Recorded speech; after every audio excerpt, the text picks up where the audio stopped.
Hello, everyone.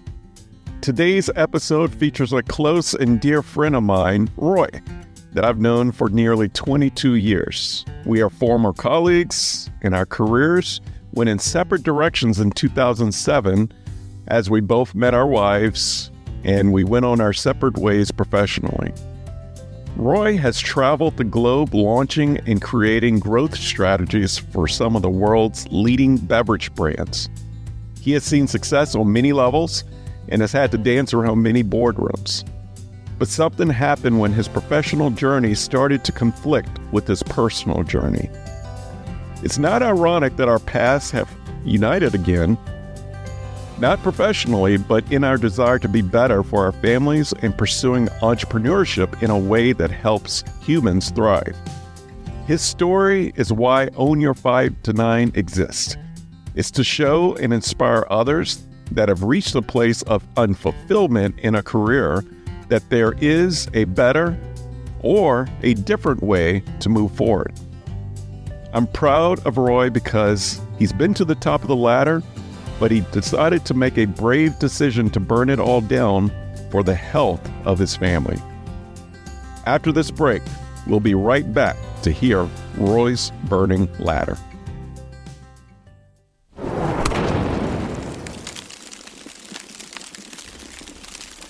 You are listening to the Work-Life Eubiosis podcast with your host, Charleston Edwards.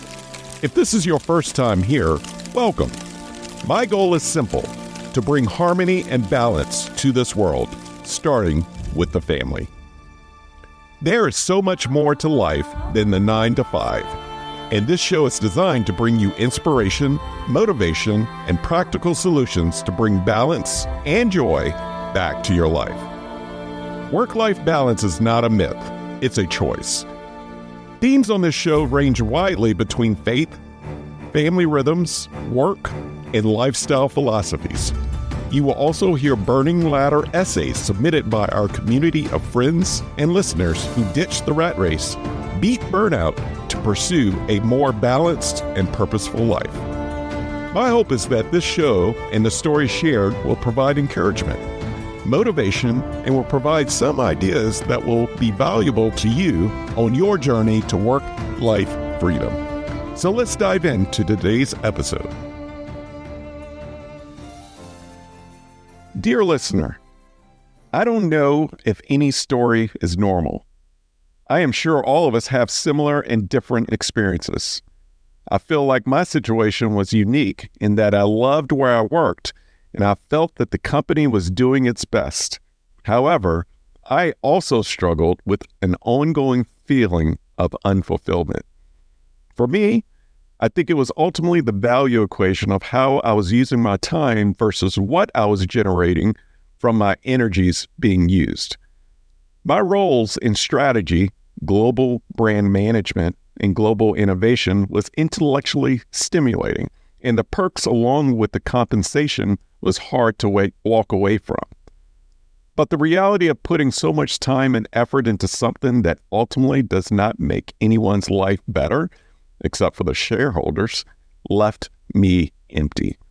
The issue I had was not with the category, but the repetitive approach of marketing and short-term vision that drives ubiquity in the marketplace. In the end, I felt that most consumer and packaged good companies create brands that lack differentiation. So if I wanted to get more fulfillment out of my work, I needed to work somewhere that has a purpose and is differentiated from its competition. Not necessarily in terms of product differentiation, but in its values and its impact on the community. I've also had a dream of creating the world's most successful, inefficient company. I wanted to create a company that paid people enough to live the lives they want, a company that shared its success with the people that made it successful. The company's objective was not to have the best brands or to be the brand leader in the category, but to be the best organization to be a part of. I wanted to create a company that should be focused on people, and I wanted to create a company that employed as many people as possible while paying them a livable wage so that they could raise a family, be part of their communities, and have stability that they would need to have the lives that they want. More than anything, I wanted to turn the theory of economics around on its head and prove that inefficiency can outperform efficiency by providing customers an alternative value equation. So I set out to create such a company while maintaining my full-time job. The decision to make the move was long and slow. I am older with a family, so making a big career change was risky. I opted to invest in the idea and do a market test before I quit my job.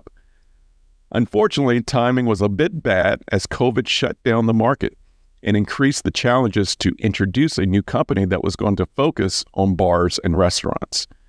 In the end, I ran the test for 3 years while I worked a day job, which created its own set of challenges, but ultimately I was able to make enough progress to make the transition. The learnings over the last couple of years have been humbling and somewhat expected. I have learned that good intentions don't offset good contracts. I've also learned that not everyone has the same value system, and that by nature, people can be more selfish than you ever thought they would like to believe. I would say a lot of this is due to the environment and society that we live in, but some of it's just human nature. I've learned that there are absolutely fantastic people out there as well, and with patience, you can find the right group of people required to build something special.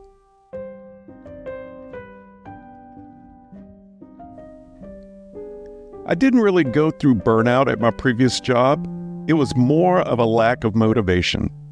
It was hard to care about the work when you knew it really didn't have a material impact on anyone or anything. My feedback to my former employee would be a bit mixed. I would like them to be really successful, but I don't think my problems or lack of motivation was their fault. I just grew apart from the corporate philosophy and wanted something a little bit more fulfilling. I would let them know that their short-term thinking is causing most of their long-term issues, but they are smart and they already know that. I have felt more energized about what I am working on since I started my own company, but I don't have a better work-life balance right now. I would say it's gotten much worse because I am working more than I ever have. Starting a small company is very hard, and it only gets harder as it grows.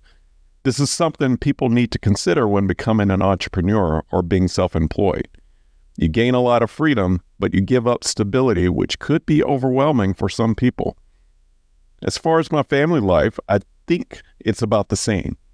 I do think that I'm a better role model for my children as they watch me try to do something different.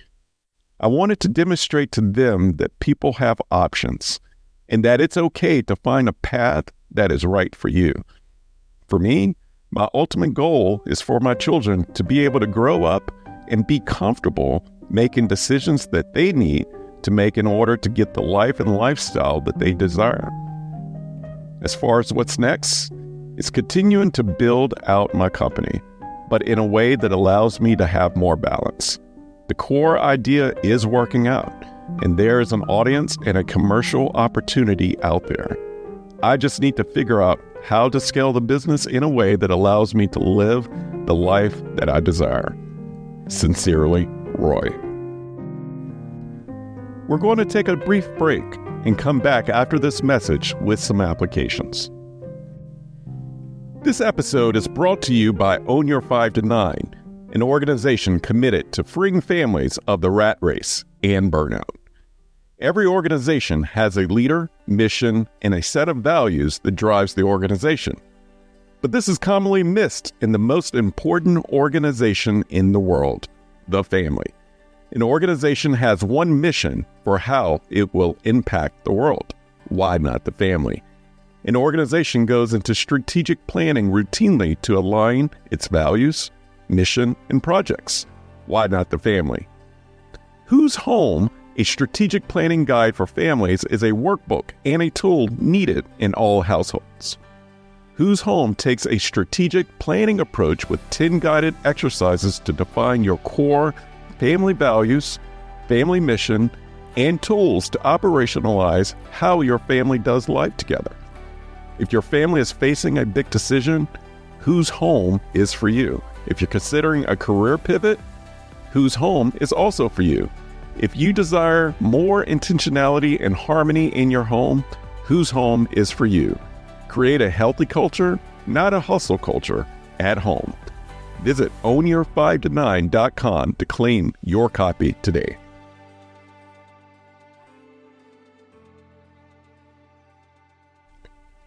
Roy is absolutely fearless. He would be the last to say how brave he is. But anyone that leaves a secure job with all the benefits you can imagine to start a new company that has countercultural disciplines gets the badge of courage in my book. But how he did it and why he did it is where I want to draw some applications. It's in these applications where we can learn to build our own safety nets from going from corporate to entrepreneurship. So, number one, life is a long journey. Roy made the leap of faith, but he is still building. Instead of getting derailed by a timeline, Roy has embraced the long road of building sustainability while finding daily fulfillment. Number two, burnout looks different for everyone. For Roy, he lost his motivation because the values of the organization were at conflict with Roy's shifting values in his personal life. What fulfills us during one season of life may not be fulfilling for the next season. We must pay attention to the signs. Number three, Roy ultimately decided that he needed a lifestyle that will allow him to be a better present person for his family. This is always the first step in making a career move, is to align the priorities and values together as a family. Number four, before Roy left his 9-to-5, he worked behind the scenes on his 5-to-9. Yes, he had his side hustle.